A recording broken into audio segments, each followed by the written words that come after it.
ఇప్పుడు మా ఫాదర్ స్టార్టింగ్లో 1980s జాబ్ వచ్చినప్పుడు monthly salary ₹275 first salary. 45 years back అంతే. 500-600 అంటే పెద్ద సాలరీ. పెద్ద సాలరీ. దాంతో కుటుంబం అంతా గడిచేది.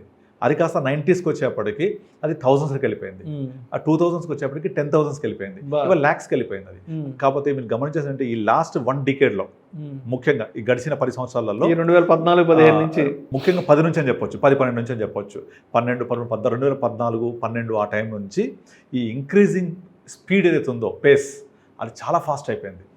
టూ మచ్ ఫాస్ట్ అయిపోయింది. సో అందరి దగ్గర క్వాంటిటీ ఆఫ్ మనీ పెరిగింది. మీరు గత 10 ఏళ్లలో మీ ఇన్కమ్ పెరగలేదా? డెఫినెట్లీ పెరిగింది. నా ఇన్కమ్ అందరి ఇన్కమ్ పెరిగింది. కానీ దానికంటే ఫాస్ట్గా ఖర్చులు పెరుగుతున్నాయి. ఇప్పుడు ధరలు ఖర్చులు రెండు ఉంటాయి కదా, అందులో ఏది ఎక్కువ ఫాస్ట్ పెరుగుతున్నాయి? ధరలు బాగా ఫాస్ట్ పెరుగుతున్నాయా, ఖర్చులు పెరుగుతున్నాయా?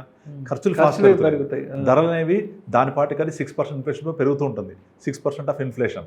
కానీ మనం పెట్టే ఖర్చులు చాలా పెరిగిపోయాయి. ఫర్ ఎగ్జాంపుల్ ఇప్పుడు మీకు ఒక 10 years బ్యాక్ మీకు కేబుల్ టీవీ ఉండేది, ₹150 ₹200. సో ఇలా వద్దు, పే ఫర్ యూస్, ఏం వాడితే అదే పే చేయండి అని మనకు తైలాలు వేస్తూ ఓటీటీలతో పాటుగా చాలా శాటిలైట్ ఛానల్స్ వచ్చాయి. ఇప్పుడు మెజారిటీ శాటిలైట్ ఛానల్స్ నడుస్తున్నాయి కదా. మినిమం ఎంత అవుతుంది బిల్లు? 1000-1200 తక్కువ అవ్వట్లేదు కదా. I'm paying more than 1500. Pay for use ఎంత వాడితే అంతకి కడతారు, ₹200 ఎక్కువ కడుతున్నారు అని చెప్పేసి మన దగ్గరికి వచ్చి now they are taking money more than 5 to 6 times. So ఇవన్నీ కూడా పెరిగిపోయిన ఖర్చులకు ఉదాహరణలు. అలాగే మొబైల్ ఫోన్స్, టెలిఫోన్ ఎక్స్పెన్సెస్ ఇవన్నీ లేవు కదా 10 years బ్యాక్. ఇవన్నీ చూసుకుంటూ పోతే నెక్స్ట్ రాబోయే 10 years తర్వాత ఇవాళ మీరు ఒక ₹1,00,00,000 పెట్టి కొన్న ఇల్లు ఇవాళ కొంటే అది ఎంత పెరుగుతుంది? అది డిప్రిషియేట్ అవుతుంది ఇల్లు. చాలామంది మనం ఈ క్వశ్చన్ వేసేటప్పుడు ఈ వీడియో చూసేవాళ్ళు కామెంట్ చేయొచ్చు, మన నా ఇంటి వాల్యూ పెరుగుతుంది కదా అని. కానీ డిప్రిషియేట్ కూడా అవుతుంది కదా. ఈ ఇల్లు అనేది డిప్రిషియేట్ అయ్యే అసెట్, అప్రిషియేట్ అయ్యే అసెట్ కాదు.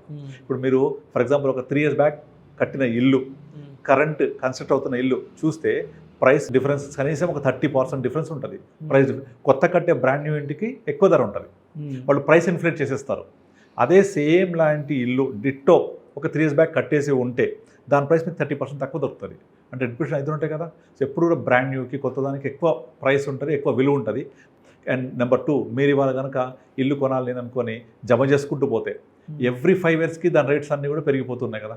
ఆల్మోస్ట్ 1/3 మోర్ దెన్ 1/3 పెరిగిపోతున్నాయి. అంటే ఇవాళ నేను 10 లక్షలు కొనాలి లేదా 50 లక్షలు కొనాలి అని జమ చేసుకుంటే మీరు 50 లక్షలు జమ చేసే లోపల అది కాస్త ₹1,00,00,000 అయిపోద్ది. మళ్ళీ ₹1,00,00,000 జమ చేసే లోపల అది ₹1,50,00,000 అయిపోద్ది. ఇది ఎప్పుడు జరుగుతూనే ఉంటుంది ఇది. కనుక మీరు మనం సరదాగా మాట్లాడుకున్నా కూడా ఇప్పుడు ₹1,00,00,000 పెట్టి కొన్న ఇల్లు వాల్యూ ఏముండదు. ఈ ₹1,00,00,000తో మీరు ఏమి కొనలేరు కూడా.